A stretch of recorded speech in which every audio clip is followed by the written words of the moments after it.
amount of geckos you could keep in a gecko enclosure depends on the species of geckos. This guy here is a crested gecko. These you could keep in pairs or trios depending on the sex of the geckos. You never want to put two males together because they could fight, but you could keep two females with one male. Of course, if you have enough space in the enclosure.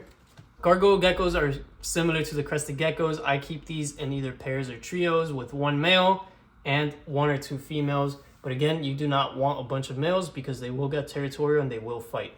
Other species like the leopard geckos should not be kept in groups. They are a lot more territorial, and even if you put a male and a female, depending on the size of the enclosure, they could fight. I just recommend, if you don't know what you're doing, just keep leopard geckos separately. And even other types of geckos, if you do not want to breed them or you don't want them fighting, always keep them separate. It's just a lot better that way.